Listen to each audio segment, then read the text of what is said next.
اعوذ باللہ من الشیطان الرجیم بسم اللہ الرحمن الرحیم الحمد للہ رب العالمین وصلی اللہ علی محمد وآلہ اجمعین واللعنۃ الدائمۃ علی اعداء محمد وآل محمد اما بعد وفقنا اللہ وإیاکم للعلم والعمل الصالحین انشاءاللہ تعالی۔ حرم امیر المؤمنین علیہ الصلاۃ والسلام نجف اشرف سے المعارف العلویہ انٹرنیشنل شارٹ کورس کے یہ دروس جاری ہیں، اور کتاب النکاح میں جو نکاح کے دروس ہیں، درس نمبر 14 میں جو ہمارا موضوع گفتگو رہے گا اس کا سیاق و سباق کچھ اس طرح سے ہے کہ ہم نے شروع میں بیان کیا کہ کسی بھی مرد کے لیے کسی خاتون سے، کسی لڑکے کے لیے کسی لڑکی سے شادی کرنا تب جائز ہوتا ہے کہ جب وہ دونوں آپس میں محرم نہ ہوں، اور محرم بننے کے لیے ہم نے 3 اسباب کے اوپر گفتگو مکمل کی ہے کہ پہلا جو ہے وہ نسب کی وجہ سے، نسبی جو 7 محارم تھے وہ ہم نے بیان کیے، پھر رضاعت کی وجہ سے جو 7 محارم ہیں اور اس کے علاوہ جو کچھ صورتیں تھیں محرم بننے کی وہ بیان کی، اور جو تیسری صورت تھی ہماری وہ مصاہرہ کی تھی۔ مصاہرہ کی ہم نے وضاحت بیان کی اور اس کی وجہ سے جو محرم بنتے تھے ان کو بیان کیا، اور ابھی انشاءاللہ جو ہماری گفتگو ہے وہ مصاہرہ کے بعد کچھ ایسے رشتے ہیں کہ جن کے متعلق کیا ہے ہم بات کریں گے کہ جہاں سے ایک مرد کے لیے اس خاتون سے شادی کرنا حرام ہوتا ہے اور اس لڑکی کے لیے اس لڑکی سے شادی کرنا حرام ہوتا ہے۔ یعنی مصاہرہ کے بعد کچھ ایسے موارد بھی فقہ میں ذکر کیے جاتے ہیں کہ جہاں پہ ایک مرد کے لیے اس خاتون سے شادی کرنا حرام ہوتا ہے اور اس مرد کے لیے جائز نہیں ہوتا کہ اس خاتون سے شادی کرے۔ یہ بہت سارے موارد ہیں جن کو ہم ایک ایک کر کے آپ کی خدمت میں بیان کریں گے۔ سب سے پہلے ایک مورد فقہ کا یہ ہے کہ 2 خواتین سے ایک ساتھ شادی کرنا جائز نہیں ہوتا۔ یعنی کچھ خواتین ایسی ہیں ہمارے پاس کہ جہاں پہ اگر ان میں سے ایک کے ساتھ شادی کر لی تو جب تک وہ پہلی خاتون اس کے نکاح میں باقی ہے وہ دوسری خاتون سے شادی نہیں کر سکتا، اور اس کے ہمارے پاس کیا ہیں چند ایک مثالیں ہیں۔ سب سے جو پہلی اس میں مثال یہ ہے کہ انسان کی جو بیوی ہوتی ہے اس کی بھتیجی کے ساتھ اور اس کی بانجی کے ساتھ، یعنی اس کی بھتیجی یا اس کی بانجی کے ساتھ شادی کرنا جائز نہیں ہوتا۔ اس کو فقہ میں یوں بیان کیا جاتا ہے کہ اگر 2 خواتین ہیں، ان میں سے ایک پھپھو ہے اور دوسری اس کی بھتیجی ہے، ایک خالہ ہے اور دوسری اس کی بانجی ہے، تو ان 2 خواتین سے اگر اس نے اس 2 خواتین میں سے اس خاتون کی جو پھپھو تھی یا خالہ تھی اس کے ساتھ شادی کر لی ہے تو اب اس کی بھتیجی یا بانجی کے ساتھ شادی نہیں کر سکتا۔ لیکن یہ صورتحال بطور مطلق نہیں رہتی کہ ہر صورت میں شادی نہیں کر سکتا، ایسا نہیں ہوتا، بلکہ اگر اس خاتون کی جو خالہ ہے اور اس خاتون کی جو پھپھو ہے جو اس وقت اس کی بیوی ہے، اگر وہ اجازت دے دے تو اس کی اجازت سے شادی کر سکتا ہے۔ یعنی ہم آسان الفاظ میں یوں بیان کریں کہ ایک انسان کے لیے اپنی بیوی کی بھتیجی یا بانجی کے ساتھ شادی کرنا اس وقت تک جائز نہیں ہوتا جب تک وہ اپنی بیوی سے اجازت نہ لے لے۔ اور یہاں پہ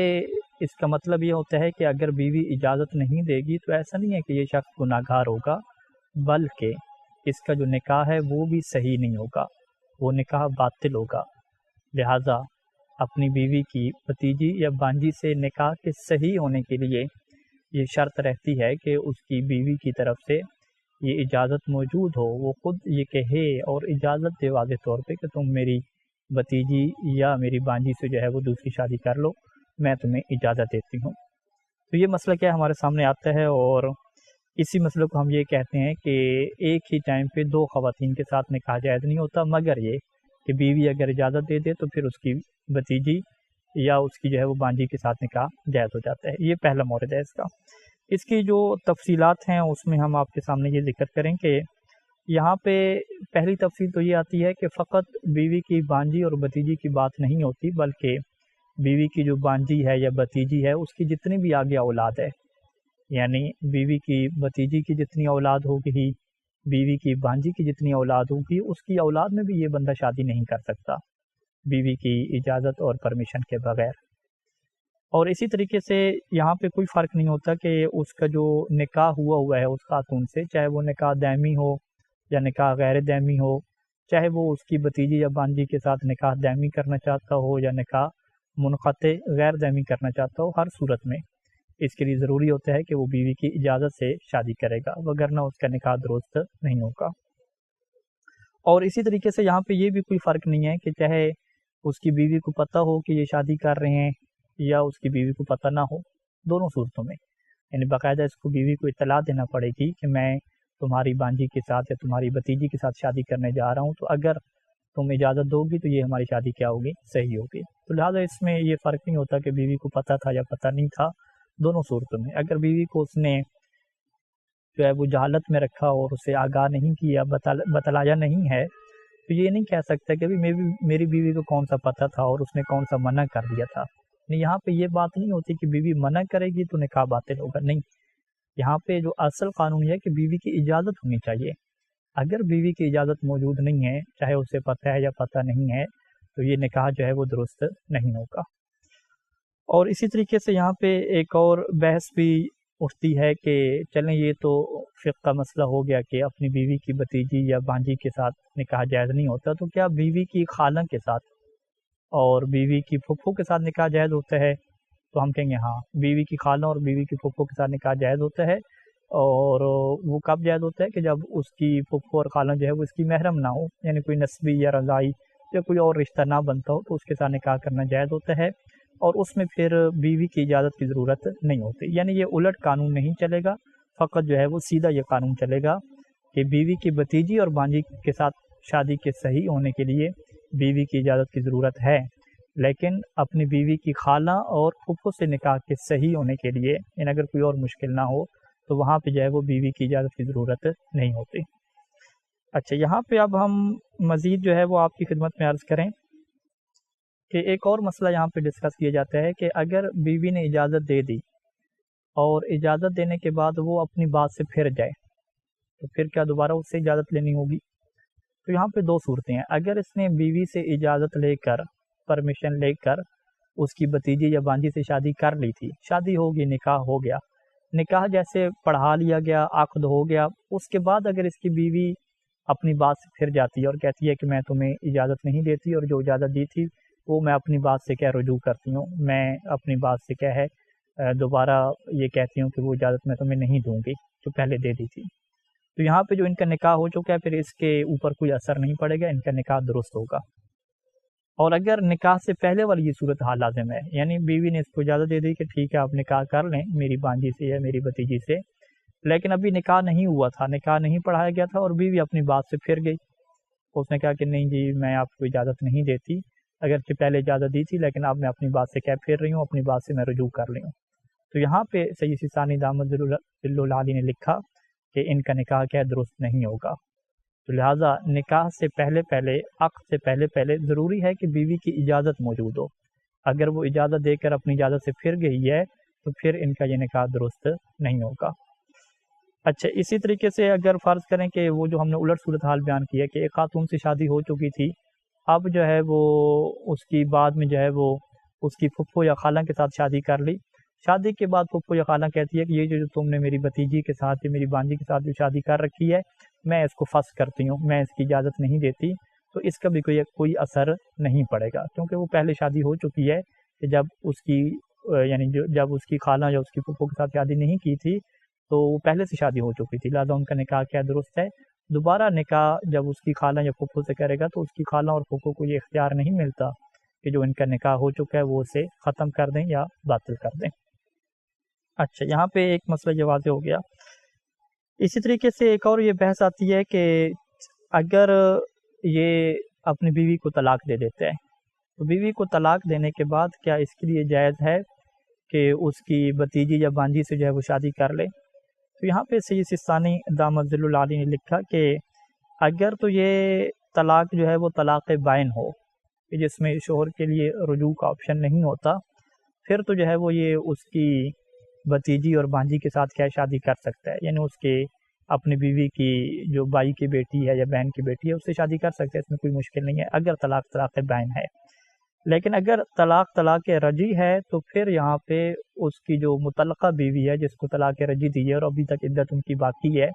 تو پھر اپنی بیوی کی اجازت کی یہاں پر بھی ضرورت ہوگی۔ کیونکہ یہ فقہ کا قانون ہے کہ جو خاتون طلاق رجعی میں ہوتی ہے وہ ساری کی ساری اس کے اوپر احکام بیوی کے جاری ہوتے ہیں، اور اس کا نان و نفقہ دینا شوہر کے اوپر واجب ہوتا ہے، شوہر اسے گھر سے نہیں نکال سکتا، جیسا کہ طلاق کے جب احکام ہم شروع کریں گے تو انشاءاللہ وہاں پہ یہ تفصیل آپ سنیں گے۔ تو لہٰذا یہ مسئلہ بھی کیا ہو گیا، واضح ہو گیا کہ طلاق کے بعد فوراً شادی اس کی بھتیجی سے تب کر سکتا ہے کہ جب طلاق بائن ہوگی، لیکن اگر طلاق رجعی ہے تو پھر یہ فوراً شادی نہیں کر سکتا، بلکہ اس کے لیے ضروری ہوگا کہ اپنی بیوی سے کیا لے، اجازت لے۔ اچھا، یہ ایک مسئلہ ہو گیا کہ دو خواتین سے جو ہے وہ نکاح کرنا ایک ٹائم پہ جائز نہیں ہوتا، تو اس میں ایک صورت تھی پرمیشن کی کہ بیوی اگر اجازت دے دے تو یہ نکاح کیا درست ہو جاتے ہیں۔ دوسرا جو فقہ میں اس کا مصداق ہمیں ملتا ہے کہ دو بہنوں سے ایک وقت میں کیا شادی نہیں ہو سکتی، یعنی جس سے ہم یہ کہتے ہیں کہ بیوی کی بہن، یا آپ یہ کہتے ہیں کہ اپنی سالی سے اسی ٹائم پہ نکاح نہیں کر سکتا کہ جب تک اس کی بہن سے اس نے نکاح کیا ہوا ہے۔ اس کی بہن کو طلاق دے گا، اور طلاق رجعی اگر ہوگی تو عدت ختم ہوگی، تو اس کے بعد پھر کیا ہے اس کی بہن سے شادی کر سکتے ہیں۔ اور یہ مسئلہ پھر ہمارے یہاں کیا مطلق ہے، مطلق کیا مطلب کہ اس میں یہ نہیں ہے کہ اگر وہ اپنی بیوی سے اجازت لے لے کہ میں تمہاری بہن سے شادی کرنا چاہ رہا ہوں، اور بیوی اجازت دے دے تو شادی ہو جائے گی، نہیں، یہاں پہ اجازت کی کوئی بات نہیں ہے، یعنی یہاں پہ چاہے اس کو بیوی اجازت دے یا اجازت نہ دے، ہر صورت میں اس کے لیے بیوی کے بہن کے ساتھ شادی کرنا جائز نہیں ہوتا، اور ایک ہی ٹائم پہ دو بہنوں کو انسان نکاح میں نہیں رکھ سکتا۔ اب یہاں پہ بھی کیا کوئی فرق نہیں ہے کہ وہ دو بہنیں چاہے اپنی سگی بہنیں ہوں جسے نسبی رشتہ کہتے ہیں، یا رضائی بہنیں ہوں، رضاعت کی وجہ سے وہ بہنیں بنی ہوں، اور چاہے جو ان سے نکاح ہے وہ اس کا نکاح دائمی ہو یا غیر دائمی ہو، تو اس میں بھی کیا کوئی فرق نہیں ہے، چاہے وہ نکاح کے بعد جماعت نے کیا ہو یا جماع نہ کیا ہو، فقط جب ایک خاتون سے نکاح کر لے گا تو پھر اس کی جو بہن ہے اس کے ساتھ نکاح کرنا جائز نہیں ہوگا۔ یعنی ایسا نہیں ہے کہ اس کی بہن اس کے لیے محرم بن جائے گی، پردہ وغیرہ کیا ہے اس کے لیے پھر کرنا واجب نہیں رہے گا، نہیں، یہ بات نہیں ہے، وہ اس کی بہن نامحرم ہی رہے گی، لیکن اس سے اس ٹائم پہ کیا نکاح کرنا جائز نہیں ہوگا۔ تو یہ دو مثالیں ہمارے سامنے آ گئی کہ جس میں دو خواتین سے ایک ٹائم پہ انسان کیا نکاح نہیں کر سکتا۔ اس کے بعد ہم اگلے مسئلے میں ہم داخل ہوتے ہیں کہ شادی شدہ خاتون سے کوئی بندہ اگر نکاح کرے، کہ جسے ہمارے معاشرے میں نکاح کے اوپر نکاح کرنا کہتے ہیں، تو یہاں تو پہلی صورت تو واضح ہے، کلیئر ہے کہ اگر ایک انسان کو پتہ ہے کہ یہ خاتون شادی شدہ ہے اور اس کی طلاق نہیں ہوئی، اور اس کی صحیح طلاق نہیں ہوئی، اور اسے پتہ ہے کہ اس کی طلاق ابھی تک صحیح طریقے سے نہیں ہوئی، اور یہ واضح ہے کہ یہ خاتون شادی شدہ ہے، اس کے باوجود شریعت کی مخالفت کرتے ہوئے ایک انسان جو ہے وہ اس خاتون سے نکاح کرتا ہے، تو جیسے ہی وہ نکاح کرتا جائے گا اس کے ساتھ، وہ شادی شدہ خاتون اس کے اوپر ہمیشہ کے لیے حرام ہو جائے گی۔ اب وہ چاہے توبہ کرے، چاہے کوئی کفارہ دے، جو کچھ بھی کرے، اب دوبارہ اس کے لیے شریعت میں آپشن نہیں رہے گا کہ یہ اس خاتون سے کیا ہے شادی کرے۔ تو لہٰذا کوئی بندہ اگر جان بوجھ کے شریعت کی مخالفت کرے اور جان بوجھ کر مسئلہ جانتے ہوئے نکاح کے اوپر نکاح کرے، کسی شادی شدہ خاتون سے شادی کرے، تو وہ شادی شدہ خاتون اس نکاح کرنے والے کے اوپر ہمیشہ کے لیے حرام ہو جاتی ہے۔ اب چاہے اس کا شوہر فوت ہو جائے، اسے وہ طلاق دے دے، تو یہ بعد میں کیا ہے آپ اس میں شادی نہیں کر سکتے، یہ ایک مسئلہ ہے۔ اور اگر ہم دیکھیں تو پریکٹیکل طور پہ یہ مسئلہ جو ہے وہ ہمیں پیش نہیں آتا، یعنی جان بوجھ کے کوئی بندہ بھی ایسا نہیں کرتا، اگر وہ مسلمان ہے تو وہ جان بوجھ کے شادی شدہ خاتون سے شادی کرے، یعنی ایسا بہت کم ہوگا، بہرحال اکثر طور پہ ایسا نہیں ہوگا۔ جو صورتحال ہمیں پیش آتی ہے وہ جہالت والی صورتحال ہوتی ہے۔ اب یہاں پہ جہالت کی جو ہے وہ دو قسمیں بناتے ہیں، کہ ایک کو ہم جاہل بالموضوع کہتے ہیں اور ایک کو جاہل بالحکم کہتے ہیں۔ جاہل بالموضوع کا یہ مطلب ہوتا ہے کہ اسے پتہ ہی نہیں ہے کہ یہ جو لڑکی ہے کیا یہ شادی شدہ ہے یا یہ غیر شادی شدہ ہے، وہ یہ سمجھ رہا ہے کہ یہ لڑکی جو ہے وہ غیر شادی شدہ ہے، یہ خاتون کیا ہے غیر شادی شدہ ہے، اور وہ یہی سمجھ رہا ہے کہ اس کا کوئی شوہر نہیں ہے، یا شوہر ہے تو اس نے اسے طلاق دے دی ہے، اب یہ غیر شادی شدہ ہے۔ اسے کیا کہتے ہیں جاہل بالموضوع، کہ وہ اس موضوع سے کہ کیا یہ خاتون شادی شدہ ہے یا غیر شادی شدہ ہے اس سے وہ جاہل تھا۔ دوسری صورت یہاں پہ کیا بناتے ہیں، جیسے جاہل بالحکم کہتے ہیں، کہ اسے یہ تو پتہ ہے، یعنی جاہل بالموضوع نہیں ہے، اسے یہ پتہ ہے کہ یہ خاتون کیا شادی شدہ ہے، لیکن اسے شریعت کا یہ حکم نہیں پتہ کہ شادی شدہ خاتون سے نکاح کرنا حرام ہوتا ہے۔ یہ جو دوسری صورت ہے یہ بھی اسلامی معاشرے میں بہت کم پیش آئے گی، یعنی یہ تو ہر کسی کو پتہ ہے کہ بھئی شادی شدہ خاتون سے شادی نہیں ہو سکتی، ایک خاتون فقط ایک ہی شوہر سے اپنا رشتہ کیا بنا سکتی ہے، ایک ہی مرد سے شادی کر سکتی ہے، کوئی اور مرد کیا اس شادی شدہ خاتون سے شادی نہیں کر سکتا۔ یہ بڑی واضح سی بات ہے، یہ ایسا بھی بہت کام ہوگا۔ جو ہمارے پاس مشکل پیش آتی ہے معاشرے میں، وہ جہل بالموضوع کی پیش آتی ہے۔ جو ہمارے پاس ایک معاشرتی اس کی مثال بنتی ہے کہ جاہل بالموضوع کا جو ہے وہ آپشن ہمارے سامنے ہوتا ہے، جس کی واضح مثال یہ ہے کہ بہت ساری خواتین جو ہیں وہ عدالت سے جو ہے وہ طلاق لے لیتی ہیں، اور شوہر کی مرضی کے بغیر وہ طلاق ہوتی ہے، اور طلاق کی جو شرائط ہوتی ہیں کہ طلاق کے عربی میں صیغے پڑھے جانا، عادل گواہوں کے سامنے پڑھے جانا، وہ شرائط کیا پوری نہیں ہوا کرتی، جس کی وجہ سے معاشرے کی جہالت کی وجہ سے وہ یہ سمجھ رہی ہوتی ہیں کہ شاید یہ طلاق ہماری ہو گئی ہے، اور ممکن ہے کہ ان کے شوہر بھی یہ سمجھ رہا ہو یہ طلاق ہو چکی ہے۔ تو اب ایک خاتون کو جب عدالتی طلاق ہوگی کہ جس میں شرائط پوری نہیں ہوا کرتی، تو وہ خاتون شادی شدہ رہتی ہے، اس خاتون کو طلاق یافتہ ہم نہیں کہتے۔ تو اب دوسرا بندہ اس سے شادی کرتا ہے، وہ یہ سمجھ رہا ہے کہ یہ خاتون طلاق یافتہ ہو چکی ہے، حالانکہ وہ خاتون شادی شدہ ہے، اس سے ہم غیر شادی شدہ یا طلاق یافتہ ہم نہیں کہہ سکتے۔ اب یہ کیا ہے، اس سے شادی کر لیتا ہے، تو اس سے کیا کہتے ہیں کہ ایک بندہ جاہل بالموضوع تھا اور اس نے کیا ہے نکاح کر لیا۔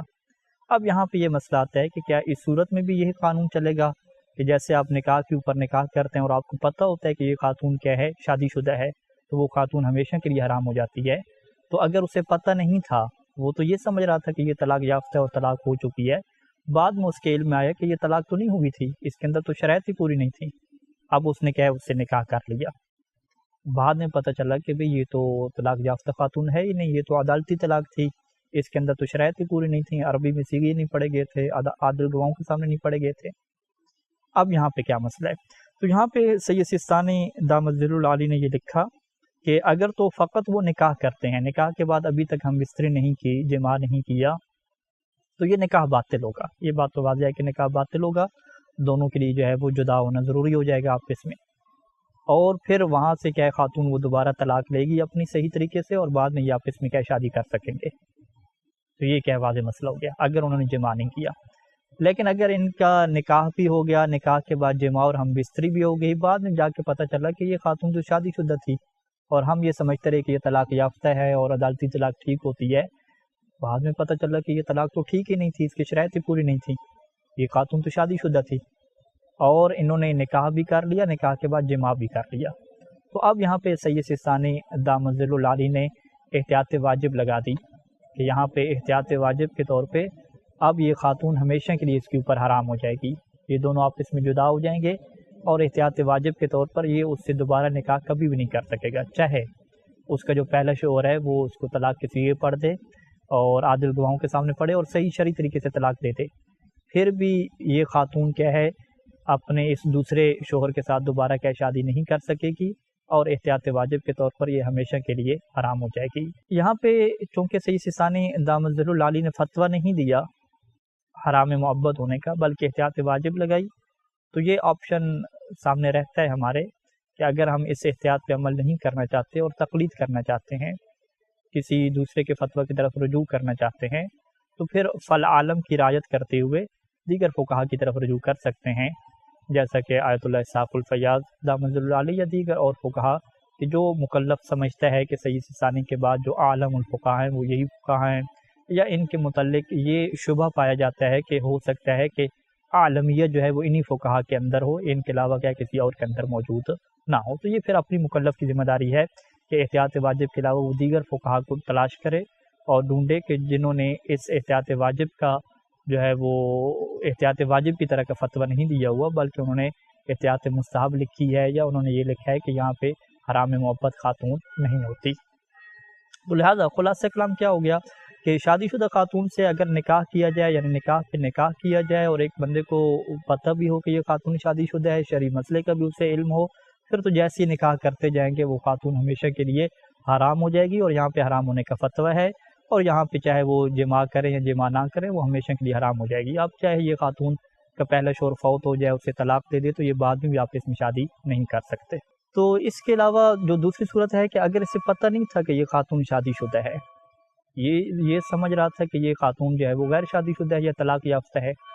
یا فرض کریں کہ اسے شرعی حکم کی نہیں پتہ تھا، یہ سمجھ رہا تھا کہ شادی شدہ خاتون سے بھی شادی کرنا جائز ہوتا ہے کسی جہالت کی وجہ سے، اب اس صورت میں اگر فقط انہوں نے نکاح کیا ہے تو وہ حرام نہیں ہوں گے، لیکن اگر نکاح کے بعد جماع بھی کر لیا اور پھر مسئلہ شرعی کا پتہ چلا تو اب یہاں پہ سید ثانی فرماتے ہیں کہ احتیاط واجب کے طور پہ یہ ہمیشہ کے لیے ایک دوسرے کے اوپر حرام ہو جائیں گے۔ اور احتیاط واجب چونکہ ہے تو مکلف کے پاس یہ آپشن رہے گا کہ یا احتیاط کے اوپر عمل کرے یا احتیاط کی بجائے جو دوسرا طریقہ ہوتا ہے تقلید کا، اس کے اوپر بھی کیا ہے یہ عمل کر سکتا ہے۔ تقلید کیا مطلب؟ یعنی کسی کے فتویٰ لے لے جو فل عالم ہو تو اس کے مطابق کیا یہ عمل کرے۔ اچھا، یہ مسئلہ تھا کہ شادی شدہ عورت سے نکاح کرنا۔ اب اگلا مسئلہ یہ ہے کہ شادی شدہ خاتون نہیں ہے لیکن وہ خاتون عدت میں ہے۔ اب پھر عدت کی یہاں پہ کیا ہے بہت ساری قسمیں ہیں کہ عدت رجعی میں ہے، عدت بائن میں ہے، عدت وفات میں ہے، کون سی عدت میں ہے۔ اگر عدت کے دوران جو ہے وہ کسی سے نکاح کیا جائے تو بالکل یہی جو ہم نے صورتحال بتائی شادی شدہ سے نکاح کرنے والی، وہاں پر بھی یہی صورتحال ہے کہ اگر جان بوجھ کے ایسا کرے، اسے پتہ ہو کہ عدت کے دوران نکاح کرنا حرام ہوتا ہے، پھر جان بوجھ کے ایسا کرے گا تو جیسے نکاح کرتا جائے گا وہ خاتون اس کے اوپر حرام ہو جائے گی، چاہے وہ خاتون عدت وفات گزار رہی ہو، یہ حرام ہو جائے گی نکاح کرنے سے۔ لیکن اگر وہ جاہل بالموضوع ہو یا جاہل بالحکم ہو، یعنی اسے یہ پتہ نہ ہو کہ خاتون عدت میں ہے یا یہ پتہ نہ ہو کہ عدت کے دوران شادی کرنا حرام ہوتا ہے اور وہ شادی کر لے تو پھر اس کا کیا حکم ہوگا؟ تو یہاں پر وہی پہلے والی صورتحال ہے کہ اگر انہوں نے جماع نہیں کیا تو اس صورت میں کیا ہے یہ حرام نہیں ہوں گے آپس میں، لیکن اگر نکاح کرنے کے بعد جماع بھی کر لیا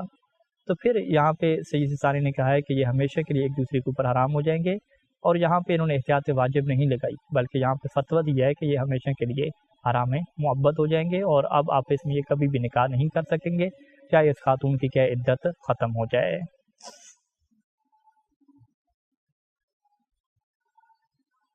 اور پھر یہاں پہ جو ہے وہ عدت میں کوئی فرق نہیں ہے کہ چاہے عدت وفات ہو، عدت رجعی ہو، عدت بائن ہو، سب کا جو ہے وہ ایک ہی حکم یہاں پہ بیان کیا ہے کہ فرض کریں کہ ایک خاتون کو طلاق ہوئی تھی اور ابھی تک وہ عدت گزار رہی تھی، عدت رجعی تھی، اور ایک بندے نے اس کے ساتھ نکاح کر لیا، اسے نہیں پتہ تھا کہ یہ خاتون عدت میں ہے، نکاح کر لیا اور نکاح کے بعد جماع بھی کر لیا، تو اب جو ہے یہ خاتون ہمیشہ کے لیے گئے اس کے اوپر حرام ہو جائے گی۔ اب اس کی عدت ختم بھی ہو جائے تو پھر بھی یہ آپس میں دوبارہ کیا نکاح نہیں کر سکتے۔ اچھا، یہاں پہ گفتگو کیا ہماری مکمل ہوتی ہے اور درس کے آخر کے سوالات جو ہے وہ آپ کی خدمت میں۔ سب سے پہلا سوال کہ کیا اپنی بیوی کی بھتیجی یا بانجی، یعنی اپنی بیوی کی بہن کے جو ہے وہ بیٹی کے ساتھ یا اپنی بیوی کے بھائی کی بیٹی کے ساتھ نکاح کرنا جائز ہوتا ہے؟ اس کی کیا ہے مکمل تفصیل آپ ذکر کریں۔ دوسرا سوال کہ کیا سالی کے ساتھ نکاح کرنا جائز ہے یا جائز نہیں ہوتا، اور کیا سالی محرم بن جاتی ہے جو اس سے نکاح کرنا حرام ہوتا ہے؟ تفصیل یہاں پہ ذکر کریں۔ تیسرا سوال کہ نکاح پر نکاح جو کیا جاتا ہے، یعنی شادی شدہ خاتون سے جو نکاح کیا جاتا ہے، تو کیا اس سے وہ شادی شدہ خاتون ہمیشہ کے لیے حرام ہو جاتی ہے؟ اس کی جو مختلف صورتیں ہیں تفصیلی وہ سب آپ کیا ہے بیان کریں۔ چوتھا سوال یہ ہے کہ اگر عدالتی طلاق کے بعد، یعنی عدالتی طلاق ہوگی خاتون کو، عدالت سے اس نے خلو لے لی جو کہ باطل ہے، درست نہیں ہے، اگر عدالتی طلاق کے بعد کوئی بندہ جو ہے وہ اس خاتون سے شادی کرتا ہے تو اس کا پھر کیا حکم ہے؟ کیا وہ خاتون اس کے اوپر ہمیشہ کے لیے حرام ہو جائے گی؟ اس کی کیا تفصیل ہے وہ کیا ہے آپ ذکر کریں۔ پانچواں سوال یہ ہے کہ اگر عدت میں کسی سے نکاح کیا جائے، عدت کے دوران، چاہے عدت وفات ہو، عدت رجعی ہو، جو بھی عدت ہے، کسی کا شوہر فوت ہو گیا، وہ عدت گزار رہی ہے، تو اس نکاح کا کیا حکم ہوگا؟ اس نکاح کے اثرات کیا ہوں گے؟ اس کو بیان کریں۔ اور آخری سوال یہ ہے کہ یہ جو ہم نے اصطلاح بولی جاہل بالموضوع اور جاہل بالحکم، اس کا کیا مطلب ہوتا ہے؟ اس کی وضاحت کریں اور اس کی مثالیں بھی کیا ہے ذکر کریں۔ صلی اللہ علی محمد وعلی اجمعین، والسلام علیکم ورحمۃ اللہ وبرکاتہ۔